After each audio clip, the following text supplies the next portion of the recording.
బాపట్ల ప్రభుత్వ వైద్యశాలలో అవసరమైన మౌలిక వసతులు కల్పించి పేద ప్రజలకు నాణ్యమైన వైద్యం అందించాలని డిమాండ్ చేస్తూ బహుజన సమాజ్ పార్టీ ఆధ్వర్యంలో ధర్నా కార్యక్రమం నిర్వహించారు.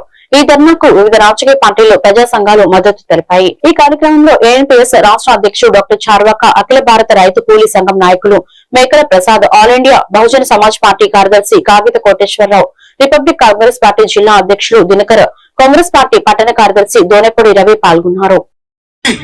దొంగ మాటలు చెప్పి ఈ రోజు పేదలకు సరైన వైద్యం అందించలేని పరిస్థితి. బెడ్ షీట్లు, కనీసం బెడ్ల మీద షీట్లు కొనిచ్చే పరిస్థితి మీకు లేదు. మార్చురీ రూములు ఏసీ బాక్స్ ఏర్పాటు చేసే పరిస్థితి లేదు. చిన్న రోగాలకైనా గుంటూరు రిఫర్ చేయాల్సిన పరిస్థితి హాస్పిటల్ ఏర్పడింది. డాక్టర్లు ఉంటే నర్సులు ఉంటే ఇంజక్షన్లు ఉంటే టాబ్లెట్లు ఉండవు.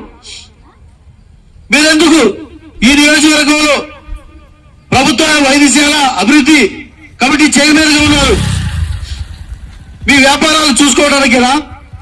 పేదల ప్రకారం నిలబడటానికి కాదా? పేదలకు అందుతున్న వైద్యం పరీక్షించే బాధ్యత మీకు లేదా? మీరు వెంటనే రాజీనామా చేయాల్సిన బాధ్యత ఉంది. మీకు నైతిక విధులు ఉంటే రాజీనామా చేయాలి. చిన్న లోకాలకైనా గుంటూరు పరిగెత్తాలని పరిస్థితి. ఈ రోజు నిన్న కాకపోయినా విశాలాంధ్ర విలేకరు కాగిత ప్రశాంత్ కుమార్ గారు చనిపోయిన పరిస్థితి మనకు అందరూ తెలుసు. అదే ఈ హాస్పిటల్లో క్రిటికల్ కేర్ యూనిట్ ఉంటే కనీసం ఒక రోజైనా బతుకుంటేవారు, కనీసం వైద్యం అందించే. అటు మెడికల్ కాలేజీ యూనిట్ చేశారు, ఇటు క్రిటికల్ కేర్ యూనిట్ అయినా ఏర్పాటు చేసిన బాధ్యత మీకుందా లేదా? ఈ సందర్భంగా బహుజన సమాజ్ పార్టీ తెలియజేస్తుంది.